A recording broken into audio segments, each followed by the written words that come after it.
اللہ کے نام سے جو سراسر رحمت ہے، جس کی شفقت ابدی ہے۔ شکر اللہ ہی کے لیے ہے جس نے اپنے بندے پر یہ کتاب اتاری اور اس میں کوئی کج پیچ نہیں رکھا ہے، ہر لحاظ سے ٹھیک اور سیدھی، تاکہ جھٹلانے والوں کو وہ اس کی طرف سے ایک سخت عذاب سے آگاہ کر دے، اور ایمان لانے والوں کو جو نیک عمل کر رہے ہیں خوشخبری سنا دے کہ ان کے لیے بہت اچھا اجر ہے جس میں وہ ہمیشہ رہیں گے۔ ان لوگوں کو آگاہ کر دے جو کہتے ہیں کہ خدا نے اولاد بنا رکھی ہے، انہیں اس بات کا کوئی علم نہیں ہے، ان کے باپ دادا کو بھی نہیں تھا۔ بڑی ہی سنگین بات ہے جو ان کے منہوں سے نکل رہی ہے۔ حقیقت یہ ہے کہ وہ محض جھوٹ کہہ رہے ہیں۔ پھر اگر وہ اس بات پر ایمان نہ لائے تو شاید تم ان کے پیچھے اپنے آپ کو غم سے ہلاک کر ڈالو گے۔ زمین پر جو کچھ ہے اس کو ہم نے زمین کی زینت بنایا ہے، اس لیے کہ ہم لوگوں کا امتحان کریں کہ ان میں کون اچھا عمل کرنے والا ہے۔ وہ اسی زینت پر ریجھے ہوئے ہیں، درا حالانکہ ہم ان سب چیزوں کو جو زمین پر ہیں ایک دن بالکل نابود کر کے اس کو ایک چٹھیل میدان بنا دینے والے ہیں۔ کیا تم سمجھتے ہو کہ غار اور رقیم والے ہماری نشانیوں میں سے بہت عجیب نشانی تھے؟ اس وقت جب ان نوجوانوں نے غار میں پناہ لی، پھر اپنے پروردگار سے دعا کی کہ اے ہمارے رب، ہم کو تو خاص اپنے پاس سے رحمت عطا فرما، اور ہمارے اس معاملے میں تو ہمارے لیے رہنمائی کا سامان کر دے۔ اس پر کئی برس کے لیے ہم نے اس غار میں ان کے کانوں پر تھپک دیا، پھر ہم نے ان کو اٹھایا تاکہ دیکھیں کہ دونوں گروہوں میں سے کس نے ان کے قیام کی مدت ٹھیک شمار کی ہے۔ ہم ان کی سرگزشت تمہیں ٹھیک ٹھیک سناتے ہیں۔ وہ چند نوجوان تھے جو اپنے پروردگار پر ایمان لائے، اور ان کی ہدایت میں ہم نے افزونی عطا فرمائی، اور ان کے دل اس وقت مضبوط کر دیے جب وہ توحید کی دعوت لے کر اٹھے اور اعلان کیا کہ ہمارا رب وہی ہے جو آسمانوں اور زمین کا رب ہے، ہم اس کے سوا کسی دوسرے معبود کو ہرگز نہ پکاریں گے، اور اگر ایسا کریں گے تو حق سے نہایت ہٹی ہوئی بات کریں گے۔ یہ ہماری قوم کے لوگ ہیں کہ انہوں نے اس کے سوا کچھ دوسرے معبود بنا رکھے ہیں۔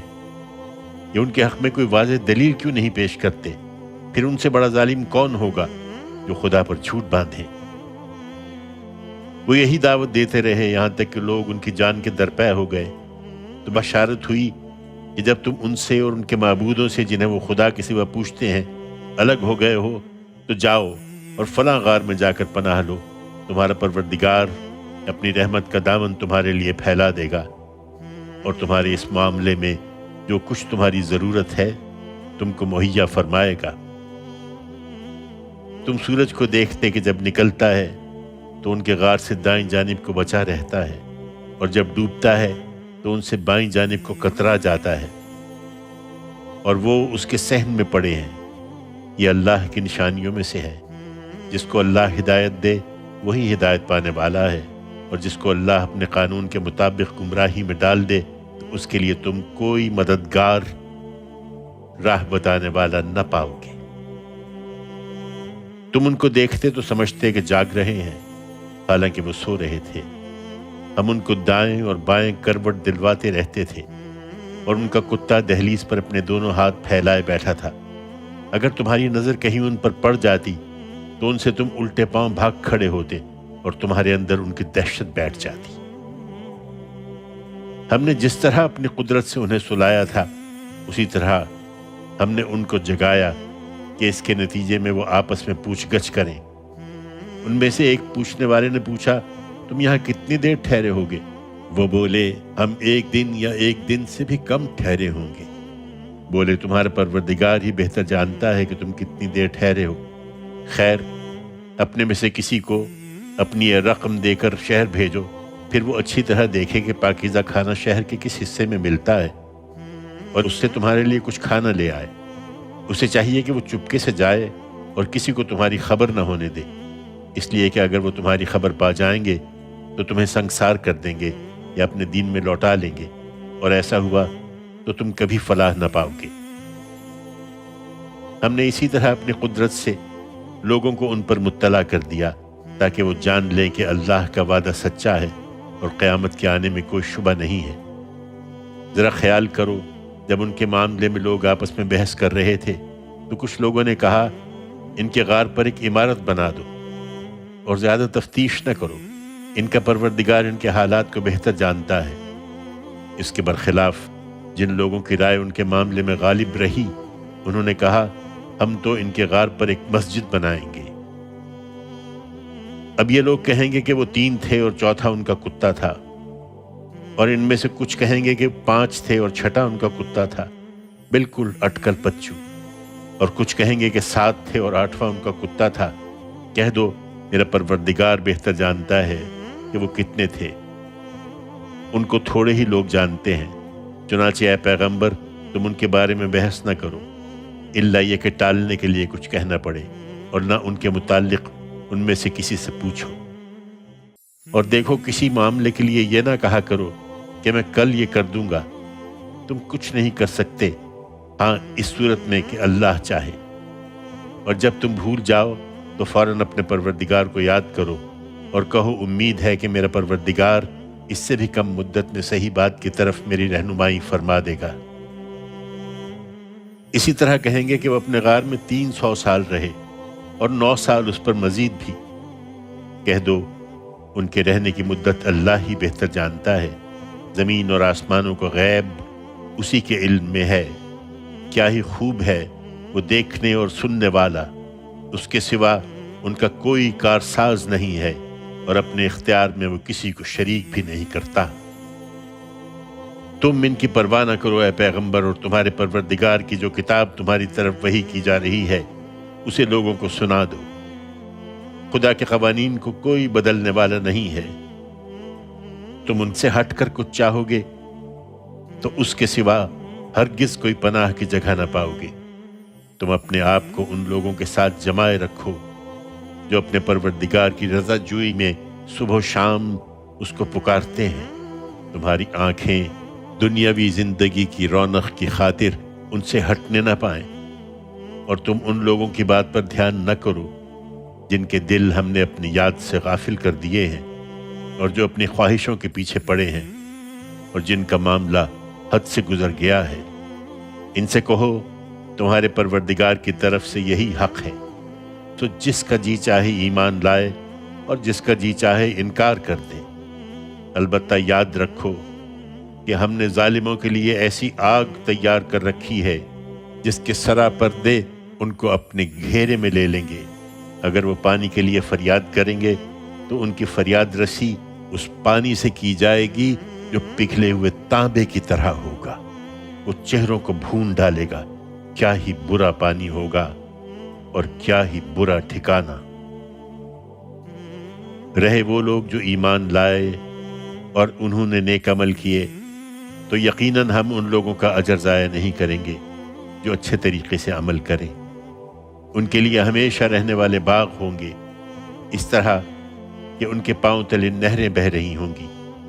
انہیں وہاں سونے کے کنگن پہنائے جائیں گے، وہ سندس اور استبرق کی سبز پوشاک پہنیں گے، تختوں پر ٹیک لگائے ہوئے اس میں بیٹھے ہوں گے۔ کیا ہی اچھا بدلہ ہے اور کیا ہی اچھا ٹھکانہ۔ تم ان کے سامنے ایک مثال بیان کرو۔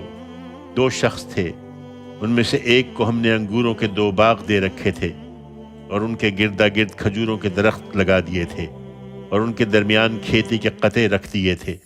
دونوں باغ خوب پھل لاتے، اس میں کوئی کمی نہیں کرتے تھے، اور ان کے بیچ بیچ میں ہم نے ایک نہر دوڑا دی تھی۔ اس کے پھلوں کا موسم ہوا تو اس نے اپنے ساتھی سے بحث کرتے ہوئے کہا، میں تم سے مال میں بھی زیادہ ہوں اور میرا جتھا بھی زبردست ہے۔ وہ یہ باتیں کرتے ہوئے اپنے باغ میں داخل ہوا تو اپنی جان پر آفت ڈھا رہا تھا۔ اس نے کہا، میں نہیں سمجھتا کہ یہ کبھی برباد ہو جائے گا، اور میں نہیں سمجھتا کہ قیامت کبھی آئے گی۔ تاہم میں اگر اپنے پروردگار کی طرف لوٹایا بھی گیا تو جہاں لوٹ کر جاؤں گا اس سے بہتر جگہ ہی پاؤں گا۔ اس کے ساتھی نے اس سے گفتگو کرتے ہوئے جواب دیا، کیا اس ہستی کا انکار کر رہے ہو جس نے تمہیں مٹی سے بنایا، پھر پانی کی ایک بوند سے پھر تم کو ایک پورا آدمی بنا کھڑا کیا۔ تم جو چاہے کہو، لیکن میں تو یہی سمجھتا ہوں کہ میرا رب وہی اللہ ہے، اور میں اپنے رب کے ساتھ کسی کو شریک نہیں ٹھہراتا۔ تم جب اپنے باغ میں داخل ہو رہے تھے تو تم نے یہ کیوں نہیں کہا کہ جو اللہ نے چاہا؟ اللہ کے بغیر کسی میں کوئی طاقت نہیں ہے۔ اگر تم مجھ کو دیکھتے ہو کہ میں مال و اولاد میں تم سے کم ہوں، تو عجب نہیں کہ میرا پروردگار مجھے تمہارے باغ سے بہتر باغ عطا فرمائے، اور تمہارے باغ پر آسمان سے کوئی ایسی گردش بھیج دے کہ وہ چٹھیل میدان ہو کر رہ جائے، یا اس کا پانی زمین میں اتر جائے، پھر تم اس کو کسی طرح پا نہ سکو۔ چنانچہ یہی ہوا، اور اس کا سارا پھل عذاب کے پھیر میں آ گیا۔ سو جو کچھ اس نے باغ پر خرچ کیا تھا وہ اس پر اپنے ہاتھ ملتا رہ گیا۔ اس کا باغ اپنی ٹٹیوں پر گرا پڑا تھا، اور وہ کہہ رہا تھا، اے کاش میں اپنے پروردگار کے ساتھ کسی کو شریک نہ ٹھہراتا۔ اس کے پاس کوئی جتھا نہ تھا جو خدا کے مقابلے میں اس کی مدد کرتا، اور نہ وہ خود اس کا بدلہ لے سکتا تھا۔ اس وقت سارا اختیار صرف خدا برحق کا تھا۔ حقیقت یہ ہے کہ اسی کا اجر بہتر ہے، اور جس انجام تک وہ پہنچائے وہی سب سے اچھا انجام ہے۔ یہ جس پر ریجھے ہوئے ہیں انہیں اس دنیاوی زندگی کی مثال سناؤ۔ یہ ایسی ہے جیسے پانی ہو جسے ہم نے آسمان سے بارش برسا کر اتارا، پھر اس سے زمین کی نباتات خوب گھنی ہوئی، پھر چورا ہو کر رہ گئیں، جسے ہوائیں اڑاتی پھری ہیں۔ اللہ ہر چیز پر قدرت رکھنے والا ہے۔ یہ مال اور بیٹے اسی دنیاوی زندگی کی رونق ہیں۔ حقیقت یہ ہے کہ تمہارے پروردگار کے ہاں اجر کے لحاظ سے بہتر وہ اعمال ہیں جو اچھے اور باقی رہنے والے ہیں، اور اس لحاظ سے بھی کہ ان سے امیدیں وابستہ کی جائیں۔ اس دن کا خیال کرو جب ہم پہاڑوں کو چلا دیں گے اور تم زمین کو دیکھو گے کہ بالکل اریاں ہو گئی ہے، اور ہم ان کو لاجمع کریں گے، پھر ان میں سے کسی کو چھوڑیں گے نہیں، اور سب صفے باندھے ہوئے تیرے پروردگار کے حضور پیش کر دیے جائیں گے۔ تم ہمارے پاس آ گئے نا، جس طرح ہم نے تمہیں پہلی مرتبہ پیدا کیا تھا، بلکہ تم نے تو یہ سمجھ رکھا تھا کہ ہم تمہارے لیے کوئی وعدے کا وقت مقرر ہی نہیں کریں گے۔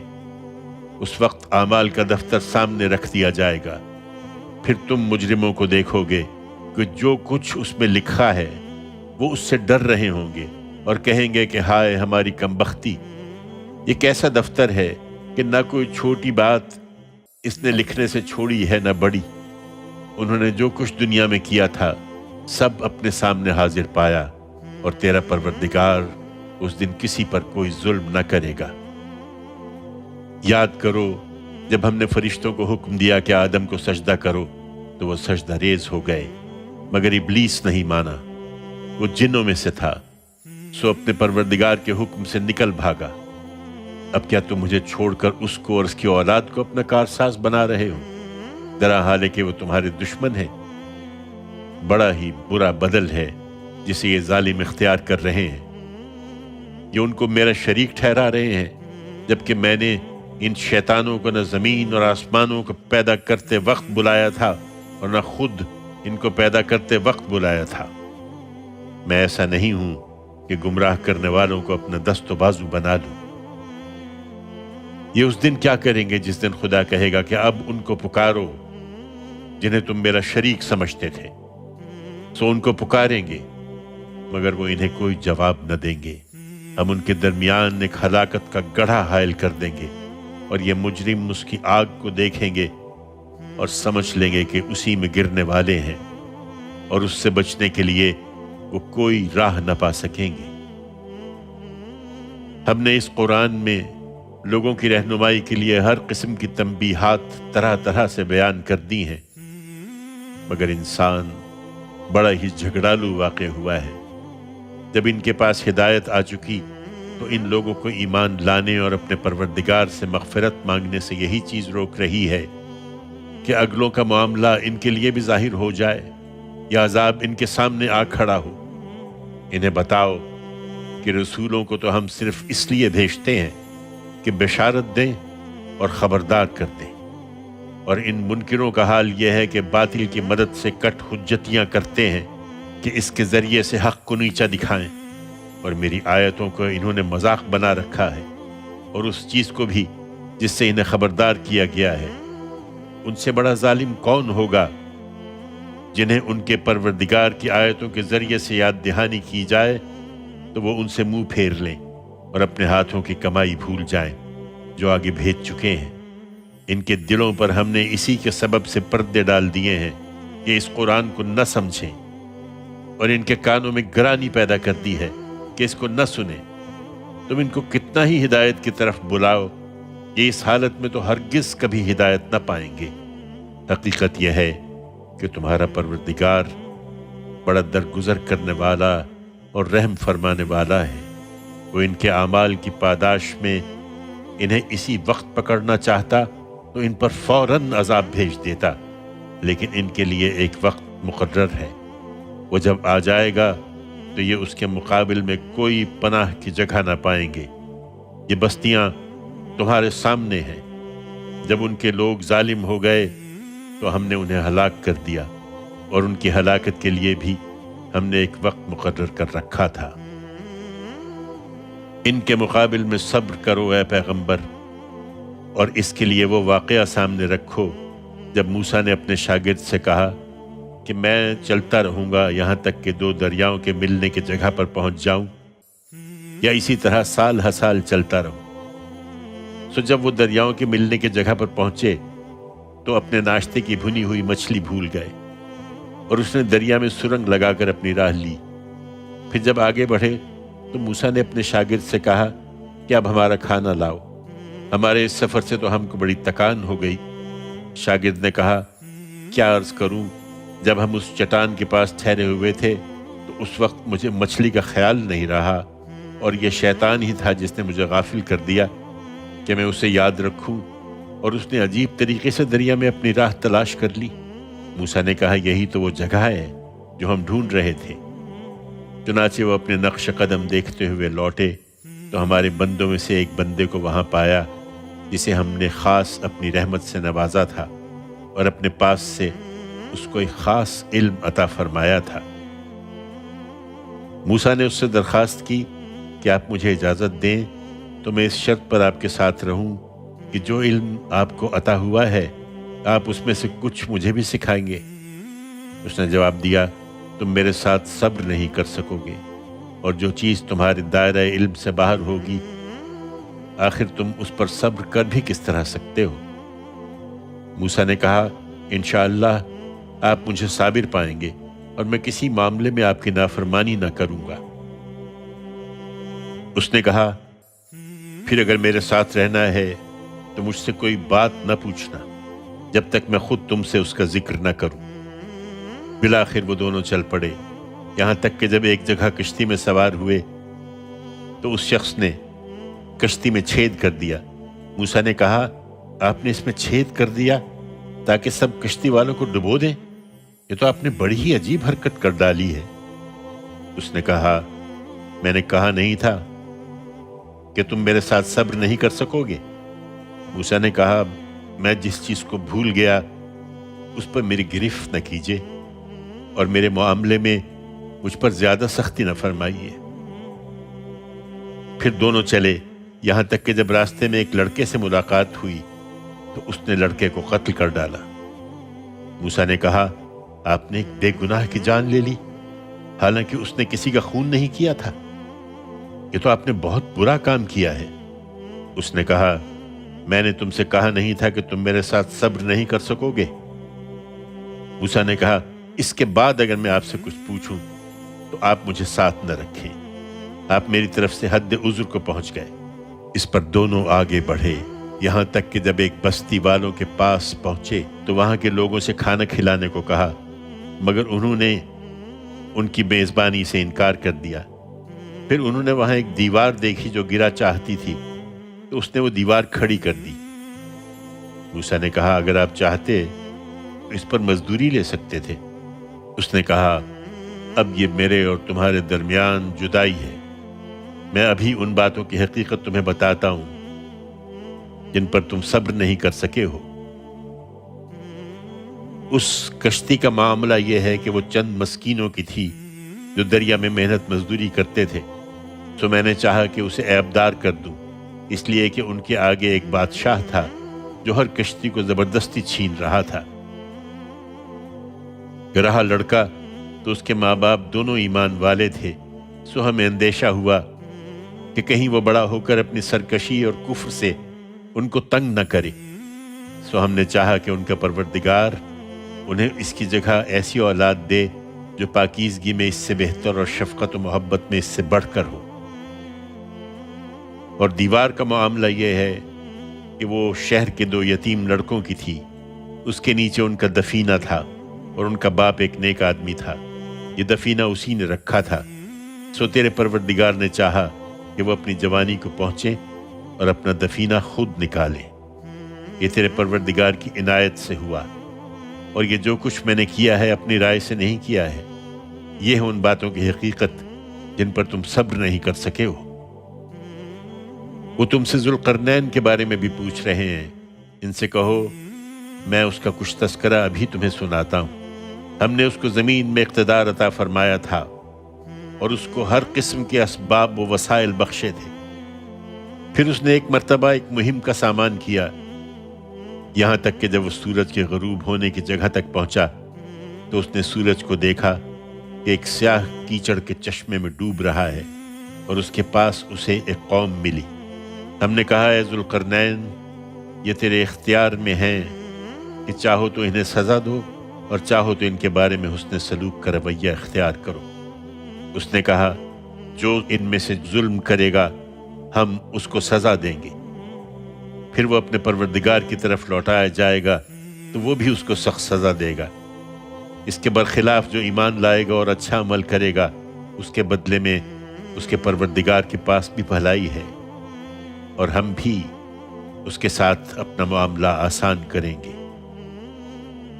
پھر اس نے ایک دوسری مہم کا سامان کیا، یہاں تک کہ جب وہ طلوع آفتاب کی جگہ تک پہنچا تو اس کو دیکھا کہ وہ ایک ایسی قوم پر طلوع ہو رہا ہے جن کے لیے ہم نے آفتاب کے ادھر کوئی آڑ نہیں رکھی تھی۔